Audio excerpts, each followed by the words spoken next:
한 소녀가 한밤중에 이웃집 문을 다급하게 두드렸습니다. 자신의 집에 누군가 침입했다며 경찰을 불러달라고 도움을 애원했죠.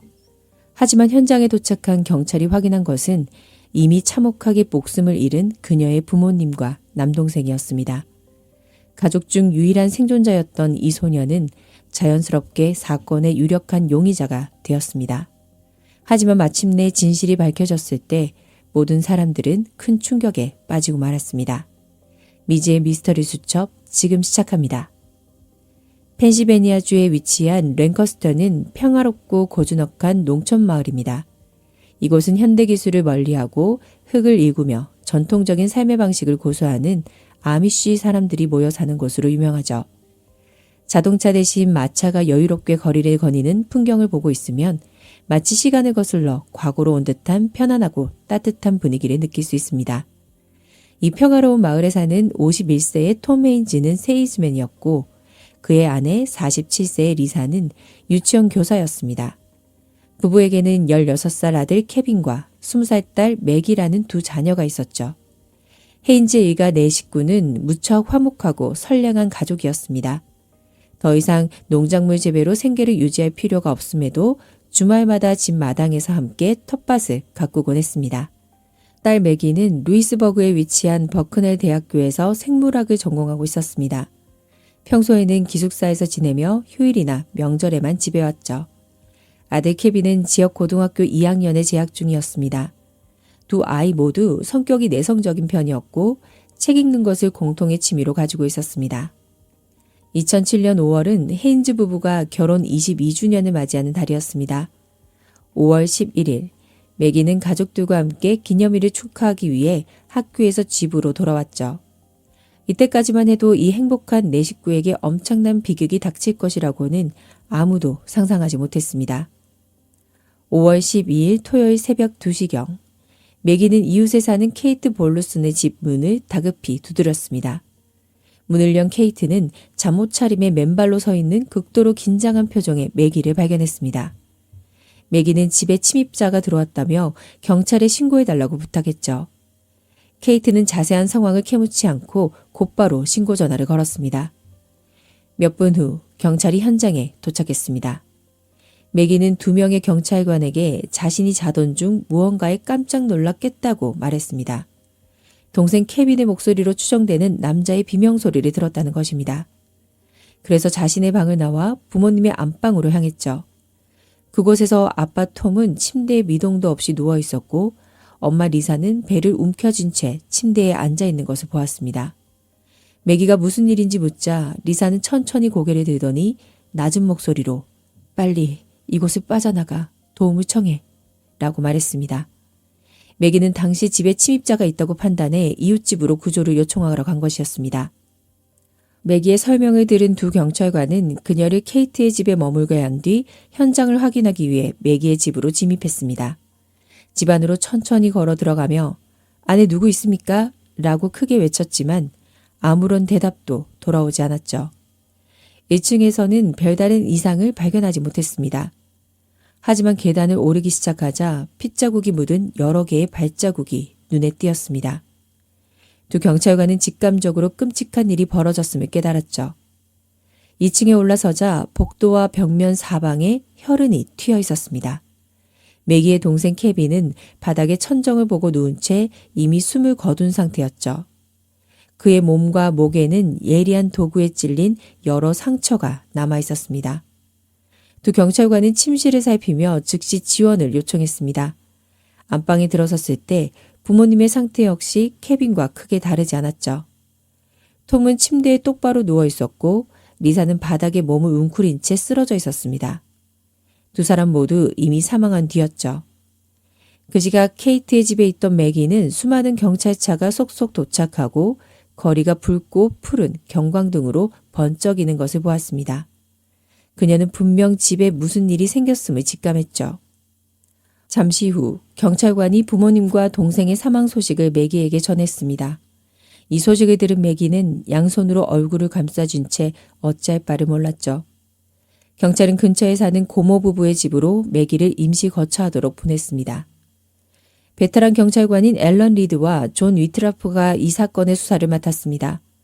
그들은 현장을 아주 꼼꼼하게 감식했죠. 모든 문과 창문에는 외부에서 파손된 흔적이 없었고 주방 뒷문은 반쯤 열려 있는 상태였습니다. 범인은 귀중품을 전혀 가져가지 않았죠. 따라서 단순 빈집털이 절도가 살인으로 이어진 사건은 아니라고 판단했습니다. 또한 범인이 헤인즈 일가 전체 혹은 가족 중 누군가를 알고 있을 가능성이 컸습니다. 톰이 침대에 누워있던 모습과 침대의 혈흔을 볼 때 범인은 톰이 깊이 잠들어 있을 때 범행을 저지른 것으로 보였습니다. 매기는 동생 케빈의 비명을 들은 후 부모님의 침실로 갔고 자신이 집을 나설 때만 해도 엄마 리사는 살아있었다고 진술했죠. 하지만 형사 존의 생각은 달랐습니다. 톰과 리사에게 방어흔이 없고 침실에도 몸싸움의 흔적이 없는 것으로 보아 두 사람이 가장 먼저 공격받았을 것이라 추론했습니다. 반대로 케빈의 방에는 뚜렷한 격투 흔적이 남아 있었고 케빈의 시신은 복도 바닥에서 발견되었습니다. 이는 당시 엄청난 소란이 있었음을 의미합니다. 만약 케빈이 먼저 공격을 받아 비명을 질렀다면 톰과 리사는 당연히 잠에서 깼을 겁니다. 즉 매기가 케빈의 비명 소리를 듣고 부모님의 방으로 갔을 때 범인은 아직 케빈의 방에 있었을 확률이 높았습니다. 또한 복도에 남겨진 피 묻은 발자국은 플로샤인 브랜드의 가죽 구두로 사이즈는 평범한 중년 남성의 일반적인 크기였습니다. 이 발자국은 화장실에서도 발견되었죠. 이는 범인이 범행 후 허둥지둥 도망친 것이 아니라 여유롭게 화장실에 들렀음을 보여줍니다. 범인이 집안 구조를 잘 알고 있었음을 짐작케 하는 대목이죠. 현장에서도 흉기도 헤인즈 가족의 것이 아닌 외부인의 지문도 발견되지 않았습니다. 범인이 장갑을 끼고 있었고 뚜렷한 목적을 가지고 철저히 준비했음을 의미합니다. 다음 날 앨런 형사는 피해자 가족에 대한 조사를 진행했습니다. 헤인즈 일가는 모두 범죄 기록이 전혀 없었죠. 경제적인 문제나 대출금도 없었고 어떠한 범죄 행위와도 엮일 일이 없는 사람들이었습니다. 하룻밤 사이에 3명의 가족을 잃고 신고를 한 매기는 의심할 여지 없는 피해자였습니다. 하지만 동시에 유일한 생존자이기도 했죠. 이 점 때문에 그녀는 모든 사람들의 주목을 피할 수 없었습니다. 특히 그녀가 학교에서 집으로 돌아온 바로 그 첫날 비극이 발생했기 때문입니다. 게다가 현장 감식 후에 추론이 맞다면 매기는 어떻게 범인과 마주치지 않고 집을 빠져나와 이웃에게 도움을 요청할 수 있었을까요? 분명 매기를 향한 의심은 불가피한 상황이었습니다. 앨런 형사는 매기를 찾아가 신문했죠. 매기는 전날 밤 가족들과 함께 스파게티를 먹고 거실에서 TV를 보았다고 진술했습니다. 11시가 넘어 부모님과 케빈은 각자의 방으로 자러 갔고 자신도 방에서 노트북으로 학교 친구들과 잠시 채팅을 하다가 1시가 넘어 잠자리에 들었다고 했습니다. 그리고 약 1시간 뒤 케빈의 비명소리에 깼다는 것입니다. 상황을 진술하는 과정에서 매기의 감정은 이미 진정되어 있었습니다. 아니 앨런 형사는 그녀가 다소 지나치게 침착하다고 느꼈습니다. 앨런이 매기에게 당시 상황을 최대한 기억나는 대로 노트북에 적어달라고 요청했을 때 그녀의 첫 번째 질문은 놀랍게도 컴퓨터 폰트는 어떻게 바꾸나요? 였습니다. 또한 그녀가 글을 다 쓴 뒤 앨런이 확인해 보니 마지막 문장은 나머지는 당신들도 다 아시잖아요. 였습니다. 수사기관에 정보를 제공하는 유가족이 이런 맺은 말을 사용한다는 것을 앨런은 이해할 수 없었습니다. 이는 냉혹하게까지 느껴졌죠. 경찰 프로파일러는 매기의 진술서를 검토한 뒤 생물학도인 그녀가 비극에 대해 감정이 아닌 이성적인 분석으로 반응한 것이거나 아니면 그녀가 무언가 더 알고 있다는 두 가지 가능성을 제시했습니다. 물론 경찰은 매기가 직접 흉기를 휘두른 범인이라고 생각하진 않았습니다. 다만 그녀가 범인을 알고 있는데 감히 말을 못하거나 혹은 일부러 숨기고 있는 것은 아닐지 의심했죠. 랭커스터는 늘 치안이 좋은 지역이었기에 이런 끔찍한 사건이 일어난 것은 매우 이례적이었습니다. 24시간도 채 되지 않아 사건 소식은 온 마을에 퍼졌죠. 적지 않은 사람들이 경찰처럼 유일한 생존자인 매기를 의심했습니다. 사건 발생 다음 날 앨런 형사는 매기가 다니는 버크네 대학교로 조사를 나갔습니다. 매기가 평소 가장 많이 머무는 곳은 도서관이었습니다. 그녀는 남자친구도 없었고 파티를 좋아하지도 않았고 다른 사람과 원한을 살 만한 성격도 아니었죠. 앨런은 수사의 방향을 전혀 잡을 수 없었습니다. 그제야 그는 자신이 매기를 선입견을 가지고 의심했던 것은 아닐까 생각하게 되었습니다. 현재로서는 매기가 살인사건과 관련이 있다는 어떠한 증거도 없었으니까요. 곧이어 세 피해자의 부검 결과가 나왔습니다. 보고서에 따르면 범인은 톱날 형태의 칼을 사용했습니다. 톰과 리사는 각각 복부와 흉부에 2군데씩 자상이 있었습니다.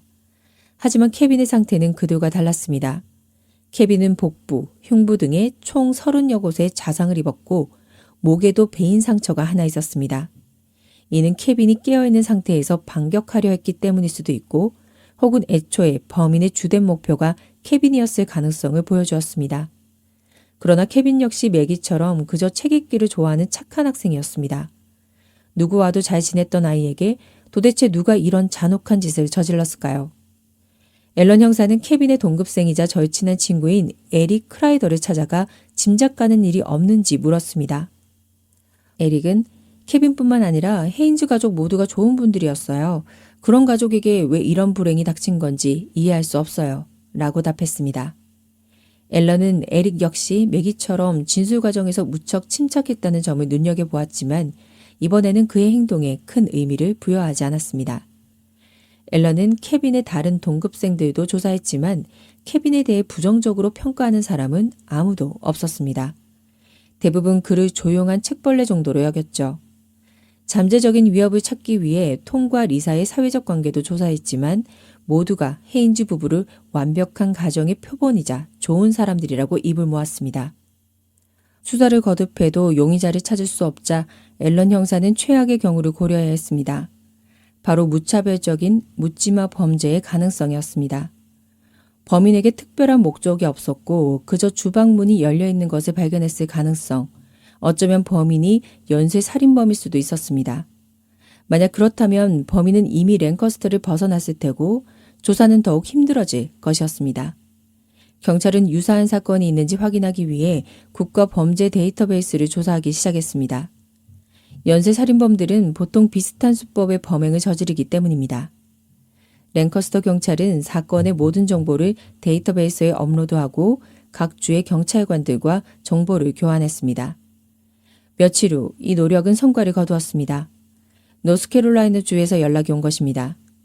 한 고속도로 순찰대원이 과속 차량 한 대를 발견했는데 차 안에는 게럿과 파커라는 20대 청년 2명이 타고 있었고 둘 다 펜실베니아주 출신이었습니다.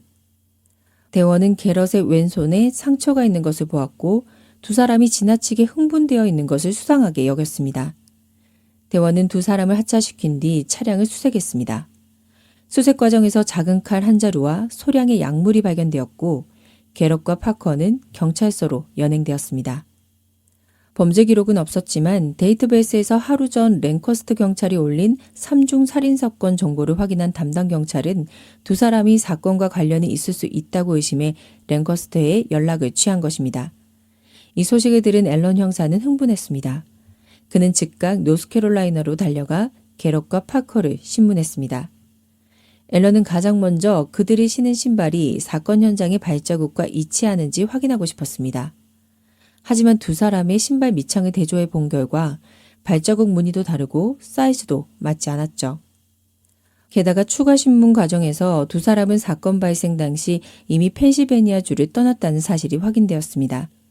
그들은 그저 마약 중독자일 뿐이었고 그렇게 그들의 혐의는 배제되었죠. 수사가 지지부진해지자 경찰은 언론을 통해 사건의 세부사항 일부를 공개하고 대중으로부터 제보를 받기로 했습니다. 이후 며칠 동안 엄청난 양의 제보 전화가 쏟아졌지만 대부분은 근거 없는 억측에 불과했죠. 하지만 그중 경찰의 이목을 끄는 제보가 하나 있었습니다. 한때 케빈을 가르쳤던 27세의 방과 후 음악교사 조스 슬랙에 관한 것이었습니다. 앨런은 즉시 조스를 조사했습니다. 조스에게 수업을 들었던 적지 않은 학생들이 그가 남학생들을 가르치는 것을 유독 좋아했으며 종종 부적절한 행동을 하기도 했다고 증언했죠. 앨런은 이것이 잠재적인 범행 동기가 될 수 있다고 생각했습니다. 예를 들어 케빈이 그의 부적절한 행동을 부모님께 알렸을 가능성 같은 것 말입니다. 게다가 조스의 집이 헤인즈 가족의 집에서 불과 2km 거리에 있다는 사실도 확인했습니다.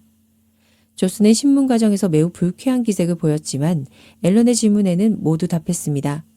그는 한동안 케빈을 가르친 것은 맞지만 사건과는 아무런 관련이 없다고 주장했죠. 케빈이 너무 내성적이어서 잠재력을 더 잘 발휘할 수 있도록 밝아지기를 바랐고 그래서 다른 학생들보다 더 많은 대화를 나눴던 것이 오해를 부른 것 같다고 해명했습니다. 사건 당일 밤에 알리바이를 묻자 조스는 절친한 친구의 집을 방문했다고 답했고 친구 역시 이를 증명해 주었습니다. 조스 역시 범인이 아니었습니다. 조사는 다시 암초에 부딪혔고 경찰은 거대한 압박에 시달렸습니다. 한편 이 시기 압박감을 느낀 건 경찰뿐만이 아니었던 것 같습니다. 살인사건 발생 2주 후 경찰에 한 고등학교 2학년 여학생의 신고 전화가 걸려왔습니다. 자신의 동급생 친구가 방에 문을 잠그고 틀어박혀 있는데 더 큰 문제는 그 친구가 지금 총을 가지고 있다는 것이었습니다. 놀랍게도 그 동급생은 바로 케빈의 친구였던 에릭이었습니다. 에릭과 한 차례 대화를 나눈 적이 있었던 앨런 형사는 에릭의 이런 돌발 행동이 살인사건과 관련이 있을지도 모른다고 직감했습니다. 신고를 받고 즉시 에릭의 집으로 달려간 앨런에게 에릭의 부모님은 그가 2층 침실에 있다고 말했죠. 긴 설득과 협상 끝에 앨런 형사는 에릭을 1층으로 내려오게 하는데 성공했습니다. 그 순간 문 밖에 매복해 있던 경찰들이 들이닥쳐 에릭을 제압했습니다. 이후 앨런 형사는 에릭의 정신 상태를 평가하기 위해 그를 정신병원으로 보냈습니다. 며칠 뒤 에릭의 아버지 팀의 변호사가 앨런 형사에게 전화를 걸어왔습니다. 팀이 그와 대화하고 싶어 한다는 것이었습니다. 팀은 자신의 아들 에릭이 숨겨왔던 충격적인 비밀을 털어놓았습니다. 바로 에릭이 헤인즈 일가 3명을 살해한 진범이라는 것이었습니다. 이 말은 너무나도 믿기 힘든 사실이었습니다. 앨런 형사는 그전까지 에릭을 용의자로 의심조차 하지 않았기 때문이죠.